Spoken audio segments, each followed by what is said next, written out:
Good morning students, welcome back my YouTube channel. कैसे हैं आप सब? कैसी चल रही है आप लोग के एग्जाम की प्रिपरेशन? आप सभी लोग अपने एग्जाम की प्रिपरेशन अच्छे से कीजिएगा। तो चलिए आज हम स्टार्ट करते हैं अपना वीडियो। इस वीडियो में मैं आप लोगों को किसी टॉपिक के ऊपर नहीं पढ़ाने वाली हूँ।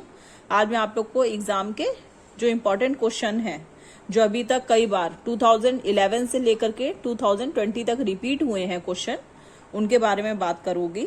तो उसमें मैं एक एक टॉपिक लेकर के चल रही हूँ आप लोग को, ठीक है। तो आप लोग के लिए एक एक टॉपिक मैं एग्जाम के इम्पोर्टेंट क्वेश्चन का लेकर के आ रही हूँ, उसके ऊपर सेपरेट वीडियो बना रही हूँ। तो उसमें आज का हमारा जो फर्स्ट टॉपिक है वो है हमारा वैश्वीकरण के ऊपर, ग्लोबलाइजेशन के ऊपर। तो ग्लोबलाइजेशन के ऊपर मैंने टोटल 5 क्वेश्चन जो हैं वो आपके रिपीट हुए हैं एग्जाम में।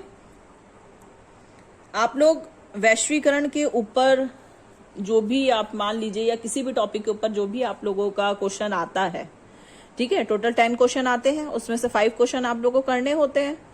तो जो 5 क्वेश्चन आप कर रहे हैं उसमें जो भी टॉपिक के ऊपर आ रहा है, मान लीजिए टॉपिक आपका सोशोलॉजी के ऊपर है, समाजशास्त्र से रिलेटेड कोई क्वेश्चन आ रहा है आपका, वैश्वीकरण से रिलेटेड कोई क्वेश्चन आ रहा है, फैमिली से रिलेटेड कोई क्वेश्चन आ रहा है, और भी जो टॉपिक मैंने आप लोग को पढ़ाए हैं, सोशल चेंज से रिलेटेड कोई टॉपिक आ रहा है, तो इसमें सबसे पहले आप उस टॉपिक का मीनिंग बताइए। आंसर में मीनिंग बताने के बाद आप उसकी डेफिनेशंस बताइए, ठीक है, फिर उसके टाइप्स बताइए।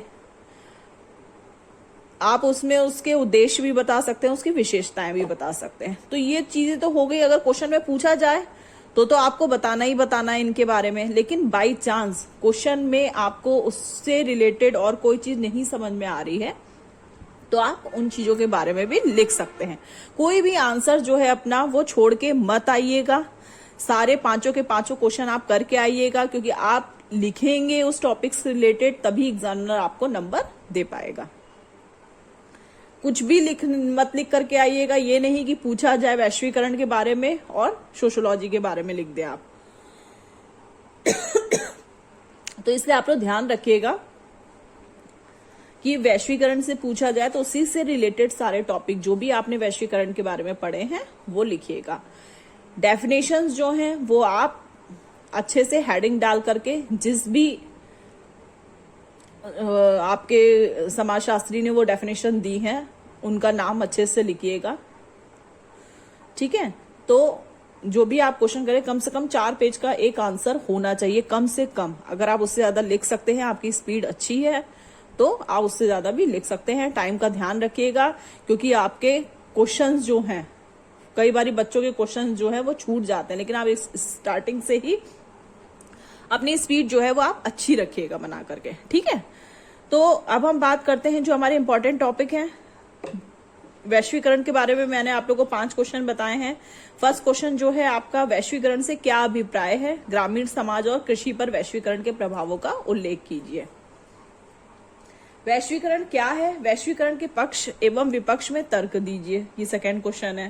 थर्ड है आपका, भारतीय कृषि व्यवस्था पर वैश्वीकरण के प्रभाव का उल्लेख कीजिए। फोर्थ है आपका, भारतीय महिलाओं पर वैश्वीकरण के प्रभाव की व्याख्या कीजिए। और फिफ्थ क्वेश्चन है आपका, वैश्वीकरण और उदारीकरण को जुड़वा प्रक्रिया क्यों कहा जाता है।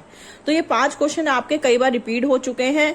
इन क्वेश्चंस को मैंने इंग्लिश में ट्रांसलेट करके भी बता रखा है। तो आप लोग, जो मैं आपको अभी फोटो क्लिक करके भेजूंगी अपने वीडियो में, तो आप उसको जूम करके देख सकते हैं कि 5 क्वेश्चन क्या हैं, और आप लोग उसी के अकॉर्डिंग अपने एग्जाम में अच्छे से तैयारी कीजिएगा, ठीक है। तो अब मिलते हैं हम अपने नेक्स्ट वीडियो में नए टॉपिक पे।